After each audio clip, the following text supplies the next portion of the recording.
بسم اللہ الرحمن الرحیم۔ السلام علیکم اسلامک ٹیچر کے پیارے دوستوں، میری بہنوں اور میرے پیارے بھائیوں، سر پر ہاتھ رکھ کر سورہ کوثر پڑھنے کے اتنے زیادہ کمالات ہیں اور اس کے فوائد سے حاصل ہونے والے پیغامات اتنے زیادہ موصول ہوئے کہ ہم نے مناسب سمجھا کہ اس پر ہم اسلامک ٹیچر کے بہن بھائیوں کے لیے ایک تفصیلی ویڈیو ضرور بنا لیں تاکہ ان کو اس کے کمالات کا اندازہ ہو جائے۔ پیارے دوستو، آپ یقین مانیے یہ وہ عمل ہے کہ اس سے 10 دنوں میں حاجت ضرور پوری ہو جاتی ہے۔ کسی بھی بہن بھائی کی حاجت چھوٹی ہو یا پھر بڑی ہو، ہم پر اکثر مصیبتیں پریشانیاں آتی ہیں۔ دنیا کا کوئی انسان اپنے اوپر پریشانی اور مصیبت سے انکار تو نہیں کر سکتا۔ یہ دنیا مصیبتوں اور پریشانیوں اور غموں کا گھر ہے۔ بعض لوگ اولاد کی نافرمانی کی وجہ سے پریشان ہیں تو بعض خواتین اپنے خاوند کی بے راہ روی کے متعلق غمگین رہتی ہیں۔ کچھ لوگ مال اسباب کے ختم ہو جانے پر غم میں ڈوبے رہتے ہیں تو بعض لوگوں کو اولاد نہ ہونے کا غم ستائے رہتا ہے۔ اگر انسان چاہتا ہے کہ غم و الم اور پریشانیوں سے فوری طور پر نجات حاصل کرے تو اس کو چاہیے کہ جب کبھی آپ کو لگے کہ آپ پر سخت ترین پریشانی آ چکی ہے جو ختم ہونے کا نام ہی نہیں لیتی، اس کو چاہیے کہ سر پر ہاتھ رکھ کر سورہ کوثر کو 11 مرتبہ اس طرح پڑھے کہ اول و آخر درود شریف پڑھے، اور ہر بار سورہ کوثر کو پڑھتے وقت شروع میں بسم اللہ الرحمن الرحیم پڑھے، پھر اسی دوران اپنی آنکھیں بند کرے اور جو کوئی پریشانی اور مصیبت اس وقت اس پر آئی ہوئی ہے اس کو اپنے ذہن میں ضرور رکھ لے۔ پھر جیسے ہی یہ ختم ہو جائے تو اللہ کریم سے اپنی اس حاجت کی دعا کرے۔ اکثر لوگ بعد میں سوالات اور ویڈیو میں کمنٹس کر کے بار بار پوچھتے رہتے ہیں، ان کی آسانی کے لیے دوبارہ سے پھر ان کو بتانا ضروری سمجھتے ہیں تاکہ ان کو آسانی سے سمجھ میں آ جائے۔ سب سے پہلے تو اس عمل کو کرنے کا کوئی وقت مقرر نہیں ہے، کیونکہ پریشانی تو انسان کو کسی بھی وقت آ سکتی ہے۔ جیسے ہی کوئی پریشانی آ جائے تو اس عمل کو کریں، اور جب تک وہ پریشانی ختم نہیں ہو جاتی اتنے دن ضرور اس پر عمل کرتے رہیں۔ سب سے پہلے تو آپ کو یہ یقین دلاتے ہیں کہ انشاءاللہ پہلے ہی دن آپ کی وہ پریشانی حاجت پوری ہو جائے گی۔ اگر پھر بھی وہ ختم نہ ہوئی ہو تو 3 دن تک مسلسل یہ عمل جاری رکھیں۔ انشاءاللہ انہیں 3 دنوں میں یہ پریشانی اور مصیبت جو آپ پر نازل ہو چکی ہے وہ ضرور ختم ہو جائے گی۔ اس عمل کے ساتھ ساتھ وہ اپنے گناہوں سے بھی ضرور توبہ کر لے، اپنے گناہوں کا اعتراف کرتے ہوئے پروردگار عالم سے مغفرت طلب کرے اور صدق دل سے توبہ کر کے گناہوں کو چھوڑنے کا عہد کرے، کیونکہ انسان پر پڑنے والے اکثر مصائب و آلام اس کے اعمال کا نتیجہ ہوتے ہیں، جس کے قرآن کریم نے بھی تائید کی ہے۔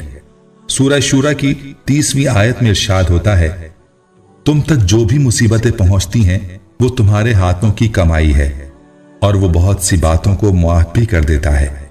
انشاءاللہ اس عمل کو جو جاری رکھیں گے تو آپ خود اپنی آنکھوں سے معجزہ دیکھیں گے۔ اللہ پاک آپ کی ہر مصیبت کو ختم فرما دیں گے۔ یہ عمل اسلامک ٹیچر نے 2 سال قبل بتایا تھا۔ اس وقت بھی جب یہ بتایا گیا، اس کے بعد بہت سارے بہن بھائیوں نے واٹس ایپ پر پیغامات بھیج کر یہ بتایا کہ اس عمل سے ہماری فلاں پریشانی اور مصیبت جو ہم پر آئی تھی وہ اسی وقت ختم ہو گئی۔ بہت سارے میسج پڑھنا کافی مشکل ہو جاتا ہے، ان کو پڑھنے پر ویڈیو بھی کافی لمبی ہو جاتی ہے۔ بہت سارے واقعات جن کو یہ وظائف پڑھنے پر فوائد حاصل ہوئے، انہی میں سے ایک بہن کا تفصیلی میسج واٹس ایپ پر موصول ہوا۔ وہ بہن یہ کہنے لگی کہ سورہ کوثر کے سر پر ہاتھ رکھ کر پڑھنے کے عمل سے میرے گھر کے حالات دیکھتے ہی دیکھتے بدل گئے، خالی جیبیں بھر گئیں، ایمان کی بیش بہا دولت اور نیک سیرت اولاد بھی اللہ نے دی۔ مجھے سورہ کوثر کے اس وظیفے پر پختہ یقین ہے اور میں کئی لوگوں کو اسے پڑھنے کے لیے دے چکی ہوں، مگر اس وقت میں ایک اہم واقعے کی طرف آپ کی توجہ دلانا چاہتی ہوں۔ میری کلاس فیلو جو کبھی کبھی مجھ سے اپنی بچی کی پڑھائی کے سلسلے میں ملنے آتی تھی، میں ٹیچر ہوں، اس کا شوہر فوج میں ملازم تھا، جوائنٹ فیملی میں رہتی تھی، اس کے 5 دیور تھے، سب شادی شدہ تھے۔ سب بھائیوں نے مل کر فیصلہ کیا کہ چاروں بھائیوں کو حصہ دے کر 2 بھائی اس مکان میں رہیں اور باقی الگ الگ گھر بنائیں۔ طے شدہ رقم میری دوست کا شوہر لے کر کیا کرتا، جو ایک گھر کا تو کیا اس کی جگہ خریدنے کے لیے ناکافی تھی، اسے مزید پیسے جمع کرنے تھے تاکہ زمین خرید سکے۔ کئی رشتہ داروں سے مانگے، کہیں کامیابی نہ ہوئی۔ اسی سلسلے میں وہ میرے پاس آئی، باقاعدہ پیسے تو نہ مانگے مگر سارا واقعہ سنایا۔ اس کی بات جب جاری تھی تو میں دل ہی میں سوچ رہی تھی کہ کاش میں اس کی مدد کر سکتی، اور سوچنے لگی شاید یہ مجھ سے مدد کی توقع رکھتی ہے۔ اس کی بات مکمل ہونے پر میں نے پوچھا تم 5 وقت کی نماز پڑھتی ہو؟ اس نے کہا ہاں۔ میں نے اسے سورہ کوثر سر پر ہاتھ رکھ کر اپنی حاجت ذہن میں لا کر پڑھنے کو کہا اور تاکید کی کہ سچے دل سے دعا کرنا، تو وہ شکریہ کہہ کر چلی گئی، مگر میں بہت پریشان ہوئی کہ میں اس کی مالی مدد نہ کر سکی۔ چند منٹ کے بعد مغرب کی اذان ہو گئی۔ میں نے وضو کیا۔ مغرب کے 3 فرض پڑھنے کے بعد میں نے پھر سورہ کوثر کا یہی عمل جاری رکھا جو اسلامک ٹیچر نے بتایا تھا۔ پھر میں نے اللہ سے باتیں شروع کر دیں اور کہا یا اللہ، میں نہیں جانتی وہ کس نیت سے میرے پاس آئی ہے، اللہ تو اس کی مدد کر جس کی کوئی مدد نہیں کر رہا، کوئی معجزہ دکھا دے، تیرے کلام پر اس کا ایمان مزید پختہ ہو جائے۔ دل بھر کے اس کے لیے دعا کی۔ صبح 9 بجے میرے اسکول میں مجھ سے ملنے آئی تو اس کی آنکھوں میں آنسو تھے اور مجھے گلے لگا کر چومنے لگی۔ میں اس وقت حیرت زدہ ہو گئی جب اس نے بتایا کہ گزشتہ رات میرے شوہر کو ہیڈ کوارٹر سے فون آیا کہ اس کا نام اس ٹیم میں شامل کر لیا گیا ہے جو امریکہ جا رہی تھی۔ تنخواہ کے علاوہ اس کو وہاں سے بھی ڈالرز میں اچھی خاصی رقم ملے گی، جگہ خرید کر آرام سے گھر بنا سکتا ہے۔ آج اس بات کو 1.5 سال ہو چکے ہیں۔ اس کا شوہر پہلے ہی امریکہ جا چکا ہے۔ آج انہوں نے اپنا گھر بھی بنا لیا اور ہنسی خوشی زندگی گزار رہے ہیں۔ میں نے کہا کہ یہ وظیفہ ساری زندگی جاری رکھنا، انشاءاللہ تمہارے ہر کام میں خدا مدد فرمائے گا۔ اسی طرح ایک اماں جی کا میسج موصول ہوا۔ وہ کہنے لگیں کہ بیٹا، میری 17 سالہ بیٹی سخت بیمار ہو گئی تھی۔ میں نے اپنی بیٹی کو اچھے سے اچھے ڈاکٹرز کو دکھایا، اسلام آباد کے پیمز ہاسپٹل میں بھی داخل رہی۔ پھر کچھ لوگوں نے کہا کہ یہ ڈاکٹرز کا کیس نہیں ہے کیونکہ بیماری میں بھی کوئی کمی واقع نہیں ہوئی تھی، تو میں نے قاری صاحب سے بھی دم کروایا، جبکہ انہوں نے کہا کہ بیٹی پر تعویذات کروائے ہوئے ہیں۔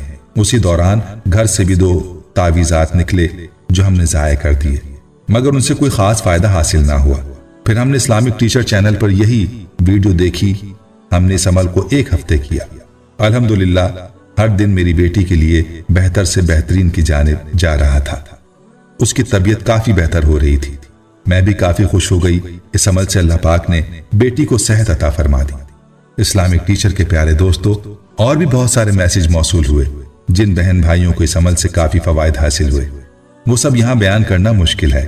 آخر میں میرے دوستو، میری بہنوں اور میرے بھائیوں، قرآن کریم میں رب کعبہ نے خود فرمایا کہ قرآن رحمت اور شفا ہے۔ آج ہمارا حال کیا ہے؟ ہم بیماروں کی دوا کرنے کے لیے طبیبوں اور ڈاکٹرز کے پاس جاتے ہیں، لیکن قرآن پاک پڑھتے تو کیا، کھول کر دیکھتے بھی نہیں ہیں۔ ہمیں دوا کے ساتھ ساتھ تلاوت قرآن سے بھی لازمی برکتیں لینی چاہیے۔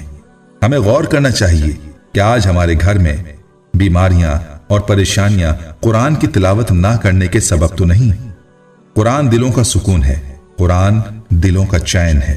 قرآن کی تلاوت کرنے سے بیماریوں سے شفا ملتی ہے۔ بسا اوقات تنگی و پریشانی اپنی بدعمالی کا نتیجہ ہوا کرتی ہے، اسی لیے اعمال کی اصلاح پر توجہ کی ضرورت ہے۔ صدقہ خیرات سے بھی مصائب و آلام دور ہوتے ہیں۔ 5 وقتہ نمازوں کی پابندی رکھیں اور جب کبھی بھی پریشانی آئے تو اس عمل کو ہرگز مت چھوڑیں۔ اللہ پاک آپ تمام دوستوں بہنوں کی پریشانیاں ختم فرمائے، آمین۔ آخر میں پیارے دوستو، آپ سے یہ ریکویسٹ کرتے ہیں کہ آپ ہماری ویڈیو پہلی بار دیکھ رہے ہیں تو آپ ہمارے چینل اسلامک ٹیچر کو ضرور سبسکرائب کریں اور ساتھ ہی لگے بیل کے بٹن کو بھی پریس کر لیں تاکہ فیوچر میں بھی ایسی ہی مزید معلوماتی ویڈیوز کا نوٹیفیکیشن آپ کو موصول ہوتا رہے۔